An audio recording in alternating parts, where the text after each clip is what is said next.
Gracias por continuar con nosotros en Buenos Días Wall Street. Son las 10:01 de la mañana. Vamos con nuestra entrevista de cada día y hoy le damos la bienvenida a Juan Antonio de Castro, profesor, doctor de Economía Internacional de la Universidad Complutense de Madrid y exfuncionario de la ONU. ¿Qué tal? ¿Cómo estás? Muy buenos días y bienvenido, Juan Antonio. Gracias por compartir este ratito con nosotros. ¿Cómo te encuentras?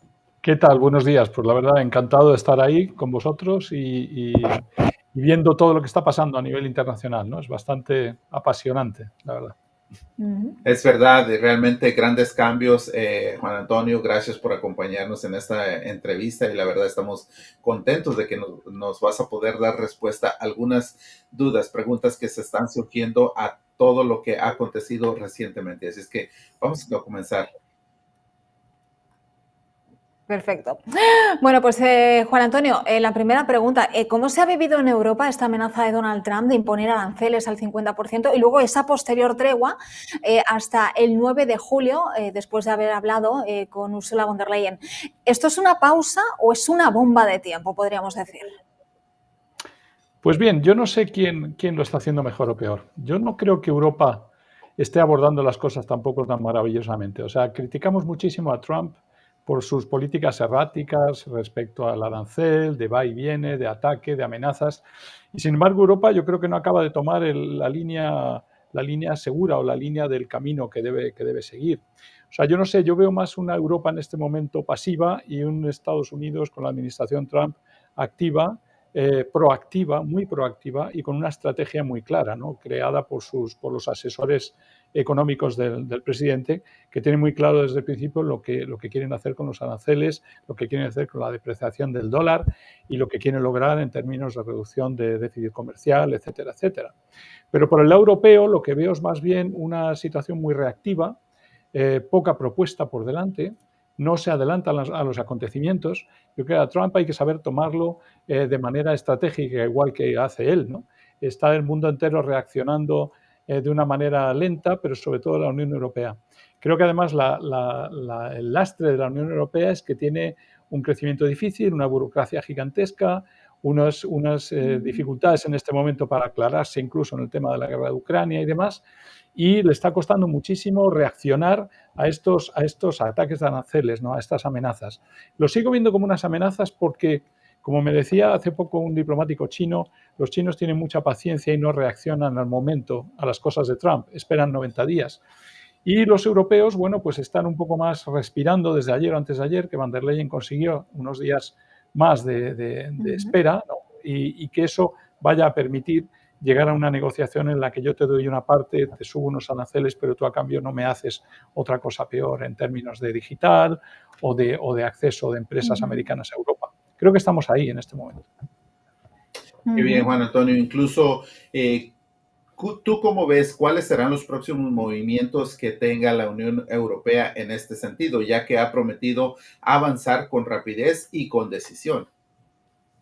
A ver, lo que todos tenemos que tratar de que no ocurra es que haya unas represalias, es decir, que al final culmine todo con una imposición, digamos, del 50, sería el escenario catástrofe, con lo que tendríamos unas represalias de la Unión Europea que podrían afectar del orden de los 100.000 millones de dólares, ¿no? Esto hundiría los mercados internacionales, que creo que ni nos lo podemos plantear.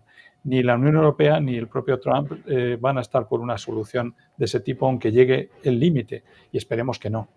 Entonces, la reacción yo creo que va a ser de negociación, de mucha cesión por parte de la Unión Europea. La Unión Europea tiene una ventaja en el comercio con respecto a Estados Unidos. Él exporta mucho más Europa a Estados Unidos que Estados Unidos a Europa. Aquí no vemos coches americanos, aquí no vemos muchas cosas que parece raro, ¿no? Parece extraño, pero aquí no nos llegan. Entonces es porque estamos actuando también de una manera proteccionista y muy cerrada. Entonces parte de las razones, desde luego, lo tiene la administración americana, pero parte también de la reacción de Europa, como digo, está siendo de negociar, de ceder, pero yo creo que al final va a haber más bien cesión que negociación dura por parte de Europa, porque está en ventaja en este momento comercial con Estados Unidos y no puede negarse a ciertos recortes. Hablas de esa ventaja, ¿no?, que tiene Europa respecto al comercio, pero también hablas de esa burocracia lenta, ¿no?, del viejo continente. Juan Antonio, para algunos analistas, la negociación de estos aranceles esconde, por un lado, la retirada de Europa de su alianza con China, la eliminación de impuestos digitales, que lo mencionábamos un poquito, y la desactivación de las normas europeas sobre el sector tecnológico. Pero desde tu punto de vista, ¿qué busca Estados Unidos realmente con esta presión arancelaria que está ejerciendo sobre Europa? A ver, la presión de Estados Unidos, la administración Trump, es sobre el mundo en general, pero es una distracción, yo diría. Si la analizamos lo que está detrás de Ujú. todo esto, que yo creo que es por donde hay que ir, aquí hay un único objetivo, que es China. Para Estados Unidos, yo creo que el único objetivo y el gran objetivo es China. Aparte del de recortar el déficit comercial y todo esto lo podemos entender, lo va a conseguir en gran parte porque está depreciando el dólar, que es en definitiva lo que perseguía Trump. Con lo que persigue Trump, con todas estas amenazas arancelarias, hay dudas sobre la economía americana, el dólar se deprecia, creo que un 13, un 14 ya desde que llegó al poder, y eso va a mermar, va a reducir desde luego el déficit comercial, que es lo que él busca. Busca también una cierta desaceleración, pero sin que se rompa la economía americana. Busca también que el dólar se debilite, pero sin que deje de ser la moneda de reserva. Entonces, bueno, son todos unos juegos con muchos límites y creo que los está jugando de una manera estratégica. Europa no puede en este momento, digamos, llevar las cosas, como he dicho, al máximo, ¿no? No puede responder de uno a otro, tratando de ser todavía más aranceles, romper los aranceles. El hecho es que Europa, yo creo que tiene que reorientar su estrategia, reorientarla hacia una mayor apertura y una mayor cesión. Tiene que buscar otros mercados.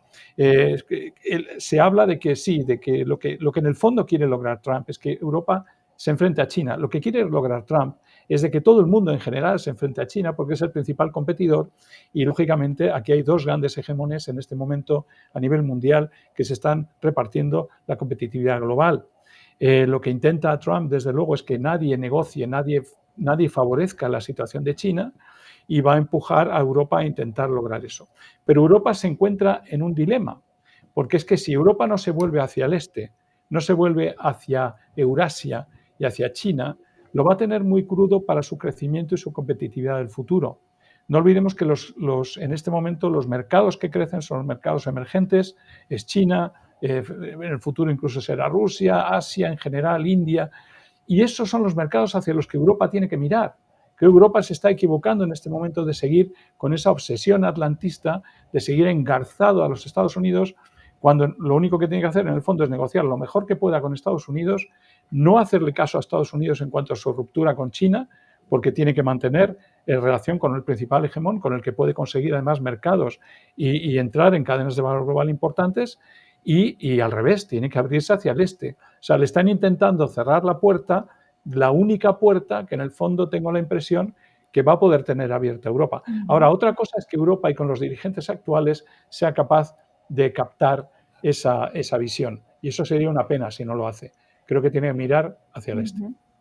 Juan Antonio, bueno, dejando un poquito acerca de la Unión Europea, ¿cómo tú ves lo que Donald Trump está haciendo en este momento, tratar de proteger a los Estados Unidos y atraer a los inversionistas, obviamente, a la Unión Americana? ¿Crees que eso se pueda lograr?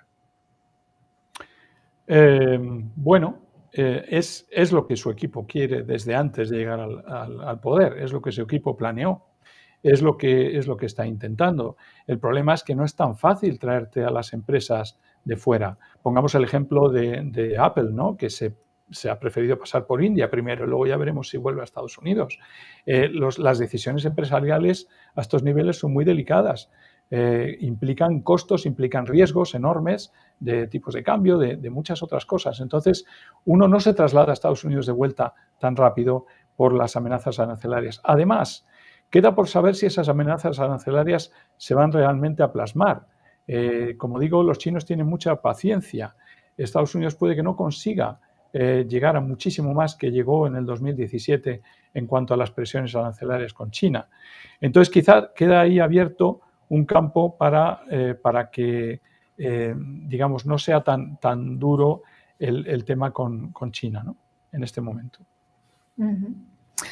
Juan Antonio, hablemos un poquito de geopolítica. Donald Trump dijo ayer que Vladimir Putin se ha vuelto completamente loco, ¿no?, después de la última ofensiva de Rusia sobre Ucrania, que este fin de semana ha dejado 12 muertos y 79 heridos. Desde tu punto de vista y como exfuncionario de la ONU, te pregunto, ¿qué papel va a desempeñar como mediador Donald Trump? Él quería ser el pacificador, ¿no?, en esta guerra. ¿Crees que estamos un poquito más cerca del fin de esta guerra de Ucrania, que se está alargando ya demasiado en el tiempo? Yo creo que hay que verlo en dos partes, quizá la respuesta. Gracias a Dios, Trump se ha planteado como un pacificador. A mí todo el que se plantee, quizá porque estoy deformado profesionalmente por 25 años de Naciones Unidas, todo el que venga planteando una posible paz o una posible final de esta terrible tragedia, porque es una tragedia que trae decenas de miles de muertos y de miles de muertos semanales, todo lo que pueda parar esta auténtica carnicería es bienvenido, ¿no? Entonces yo creo que en ese sentido tenemos que saludar y aplaudir todos los esfuerzos que ha hecho Trump, primero de acercarse a Vladimir Putin y luego de mediar también con Zelensky, con el cual es un poco más difícil lograrlo en un momento dado, porque tiene uno a a ciertos países de la Unión Europea, como es Reino Unido, Starmer y Macron, con unas ansias belicistas un poco inusuales y extrañas. Yo tengo que decir que lo que más miedo me da en este momento no es tanto que Trump consiga o no, me da más miedo que Europa no sea transigente, que Starmer y que Macron no sean transigentes si empieza a llegar una luz de paz, porque están muy belicosos, están muy decididos a apoyar a Zelensky y a que esto continúe. Yo creo que ahora ya todo el mundo se tiene que sentar con una visión absolutamente de paz. Y yo creo que en ese sentido Trump no lo está haciendo mal. El hecho de que cambie de repente es una táctica de negociación. Yo no veo al que le llame de repente crazy y contesten desde el Kremlin que es que está perdiendo el control emocional y este tipo de vaivén, son juegos dentro de una negociación en la que realmente, bueno, jugar es un decir, ¿no?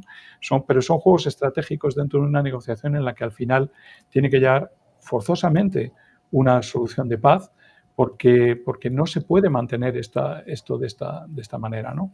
Es una tragedia, además es una tragedia en la que Europa, yo creo que nunca tenía que haberse alineado de manera tan franca y tan bestial contra una potencia nuclear, que sabíamos que era una guerra que o te metías en plan nuclear y y moríamos todos, o en la que no te puedes meter de manera a medias. Y meterse con una potencia nuclear como Rusia por el tema de Ucrania, pues había que haberlo hecho de una manera mucho más estratégica, haber intentado lograr la paz mucho antes de que interviniera Rusia, y creo que eso se tenía que haber logrado. No se ha hecho, bueno, pues ahí estamos, pero ahora lo que tiene que hacer Europa es tranquilizarse y Trump, ojalá, que siga haciendo ese poder mediador.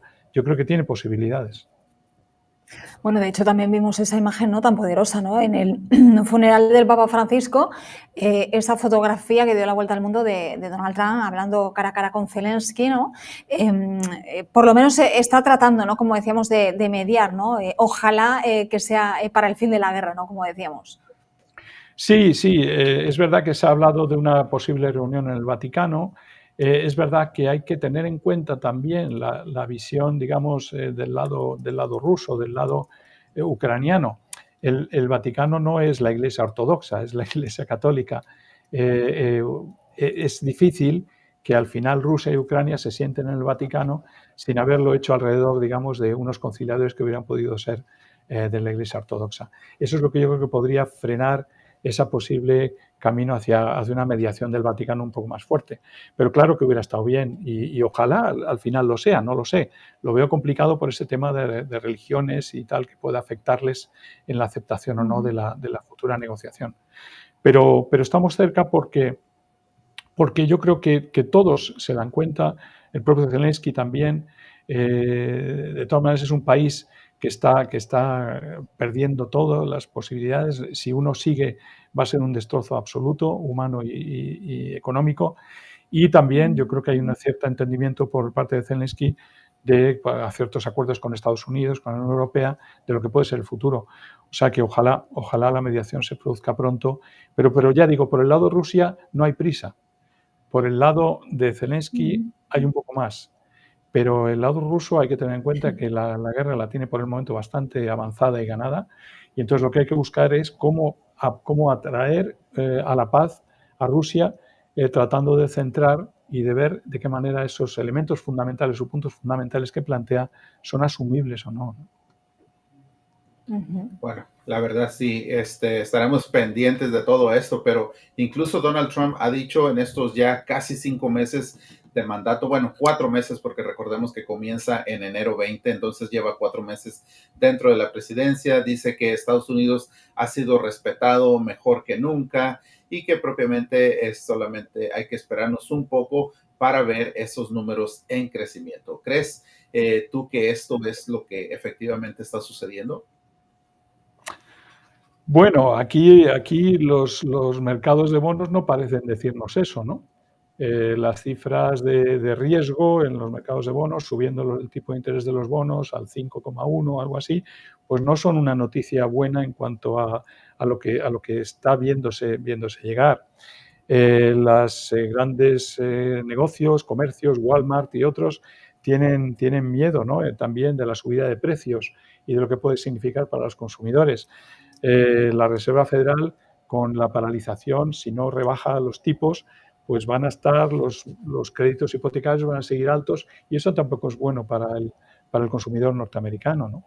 Entonces, qué duda cabe que por un lado están los grandes gritos de victoria de la administración Trump, pero que hay que esperar porque desgraciadamente son intervenciones que necesitan sus meses de adecuación para empezar a ver una luz de crecimiento.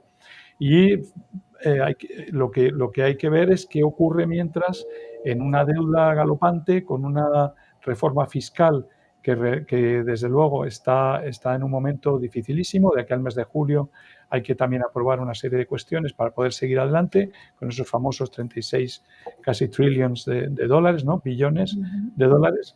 Y sobre todo con una pagos de intereses de la deuda que creo que se comen más o menos algo equivalente al 60% del déficit presupuestario, si no me equivoco. Eso es una barbaridad. Cuando la deuda americana crece 1 trillón prácticamente cada 100 días, la perspectiva no puede ser buena. Entonces, todo eso también hay que verlo en el marco de cuánto tarde en llegar ese famoso crecimiento que está esperando Donald Trump, y que mientras no se rompa la negociación de la deuda, el tema de la deuda americana, ¿no? Pero desde luego por el lado de los bonos es preocupante, por un lado, y por el lado de la paciencia del consumidor, bueno, pues por ahora yo creo que sí, hay una cierta confianza, me da la sensación, pero es un poco, estamos a 1 mes o 2 meses de ver realmente algún cambio desde el punto de vista de nuevas cifras de crecimiento, quizá. Porque el crecimiento, desde luego, suavizaría muchísimo todo este problema, ¿no? Los problemas que estamos viendo actualmente, y rebajaría la necesidad de esas amenazas de arancel, que además tampoco sabemos si van a ser tan efectivas en términos de reducción del déficit presupuestario. Pues Juan Antonio, tenemos por delante un montón de temas, de frentes abiertos aquí en Estados Unidos: la reforma fiscal, la deuda, los aranceles, la Reserva Federal por otro lado, las elecciones a medio término. En fin, estamos entretenidos al otro lado del charco. Juan Antonio, ha sido de verdad un placer contar contigo, con tu punto de vista, con tu análisis, y bueno, pues te invitamos a que pases otro día por aquí porque ha sido un placer este ratito de charla contigo. Te mandamos un abrazo. Lo haré encantado. Encantado a vosotros. Muchas gracias. Muchas gracias a ti por habernos acompañado, Juan. Y bueno, pues será hasta la próxima cuando nos podamos reunir aquí en Buenos Días, Wall Street. Hasta la próxima y todo lo mejor para la cadena. Igualmente, gracias. Bueno, pues una charla muy interesante donde queríamos hacer un repaso también de la perspectiva de Europa con respecto a esta pausa arancelaria, esta tregua, por así decirlo, hasta el 9 de julio. También repasar la actualidad de la guerra de Ucrania y Rusia, donde Donald Trump quiere imponer una paz que de momento no llega. Vamos a hacer una pausa, regresamos enseguida con más información y noticias aquí en Buenos Días, Wall Street. Hasta ahora, no se vayan.